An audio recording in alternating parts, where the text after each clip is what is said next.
Welcome, ladies and gentlemen, to another episode of Dynasty Warriors 3. Zhang Liao's Mushu mode, of course. In this episode, we're going to do the Battle of Chibi. For those of you who don't know, yes, I'm talking over this. Those of you who do not know the Battle of Chibi, why am I talking over these cutscenes? Because these cutscenes are abnormally loud, and there is not a single thing I can do to lower their audio. Because for some reason the game does not give me any options to lower cinematic audio. So we're going to do the Battle of Chibi here. For those of you who do not know, Chibi was the historic battle between the combined forces of Liu Bei and Sun Quan against the singular might of Wei. Wei at this time was a menace upon the land. It looked like they were going to steamroll down south of China and continue their onslaught and capture the whole of China and unite under Wei's rule. Alone, Sun Quan probably didn't stand much of a chance, so he turned to the Liu Bei Zhuge Shu faction. Well, actually, historically, it was Liu Bei who approached Sun Quan with the offer of an alliance. At the same time, Cao Cao sent Sun Quan an offer of surrender, and Sun Quan ultimately chose, famously, to fight with Liu Bei. Cao Cao and his men give chase to Liu Bei's forces, wiping them out. With this victory, one hero of the Three Kingdoms is vanquished, giving Cao Cao control of the lands south of Hebei, and an even stronger foothold in his quest for power. Cao Cao, with most of his forces in China's Central Plains region, turns his attention to the land of Jiangdong, controlled by the Sun clan. In an effort to prepare against the powerful Wu Navy, Cao Cao begins training his fleet at Lake Zuanwu. In 208, having sufficiently prepared his navy, Cao Cao and his fleet head for Wu. To deal with this threat, Sun Quan consults with Zhou Yu and his advisors in order to devise a response to the coming assault. Can Sun Quan and the Wu Navy repel the ambition of Cao Cao and his giant fleet? So, historically, the Battle of Chibi was a big, massive win for the allied forces of Sun Quan and Liu Bei. We are playing on the side of Wei, however, and that means that it's not going to be historically accurate because we are going to destroy them. There is Zhuge Liang. And now, in the games, Zhuge Liang summons the winds through magic. Historically, it was only the fact that Zhuge Liang and Zhou Yu were aware that at this particular time of year, the winds tended to change direction, which anyone who was not from the region would be unaware. There was actually a subplot devised by Zhuge Liang and Zhou Yu, historically, because there was two officers among Cao Cao's army who had recently been taken over from Liu Biao's forces. I think they were Kai Mao and someone else, I can't remember their name, but Kai Mao was one of them. And there was actually a very clever plan that they used, actually, is that they tricked Kai Mao and this other officer. I really can't remember the other officer's name at the moment. But they tricked them into attacking an empty boat covered with straw dummies with arrows, thinking that the enemy was the Allies were attacking. And it was basically a colossal waste of resources. And it made Cao Cao believe that, with, of course, a little bit of espionage from Zhuge Liang and Zhou Yu, believed that Kai Mao and the other officer were betraying Cao Cao and giving free arrows to the enemy. Thus, he executed them on the spot, and therefore doomed his chances of survival, because these people could have warned him against the upcoming thing. Now in the game you can see here that Zhou Yu is like, oh, he's a devil, he's summoning the winds, but it's been mightily exaggerated from historically accurate. Now as for the game, if you take here, there's probably not much you can do to stop the actual winds from coming, but what you can do instead is you can just take out Hungai like I'm doing right here.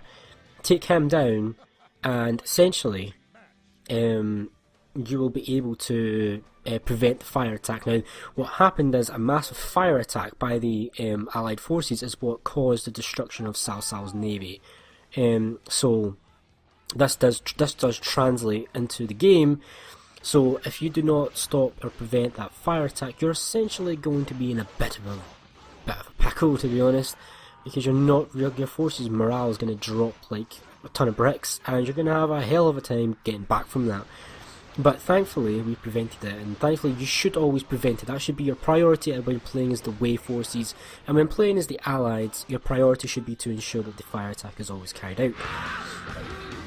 So historically, this alliance of Liu Bei and Sun Quan's forces overcame Cao Cao. Now the alliance would go on to be proved to be more beneficial to both Xu and Wu, but ultimately that ended badly. But that's a story for another time.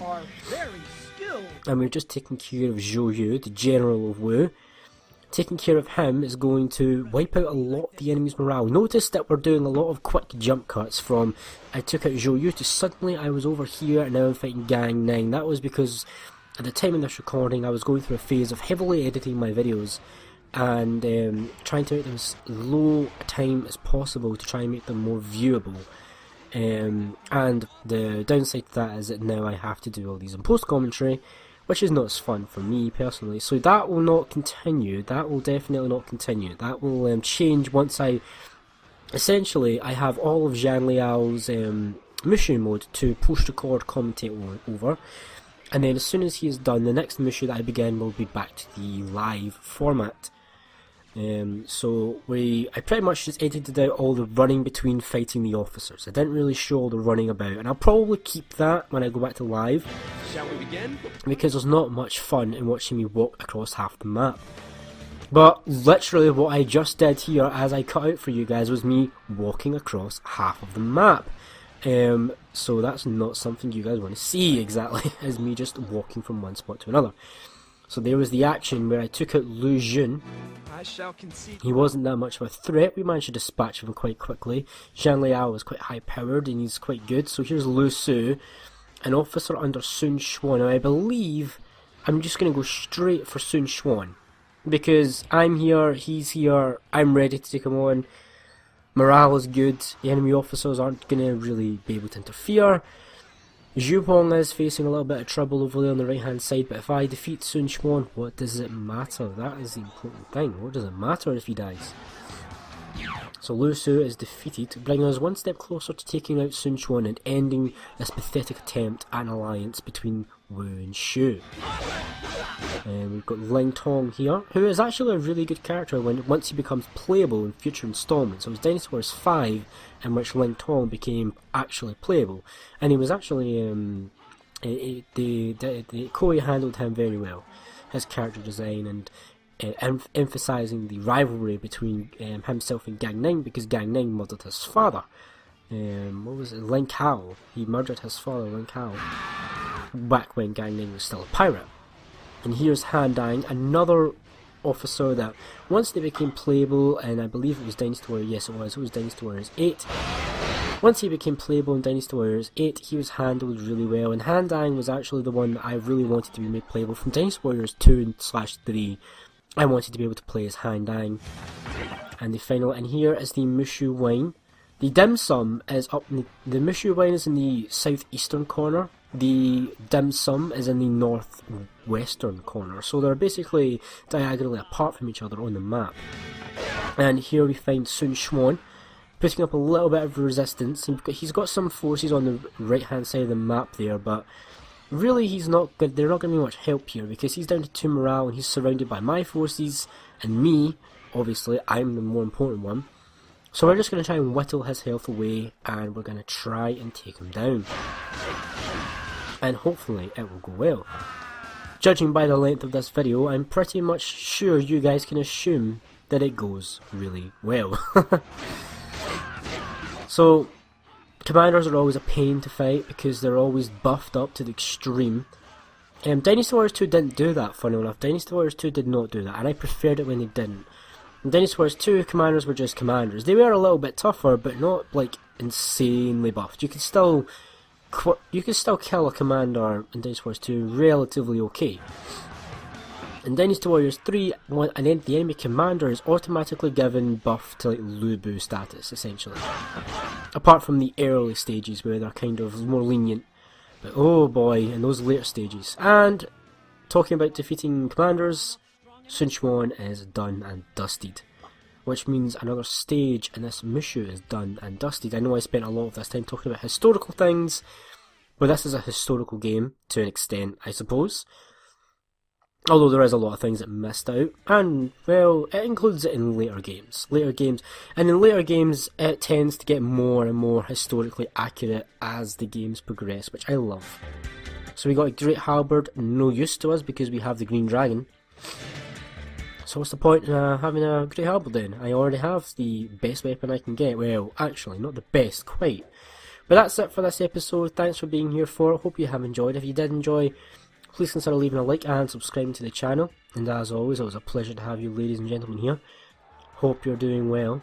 And of course I hope to see you next time when we take on the next battle in Zhang Liao's Mushu.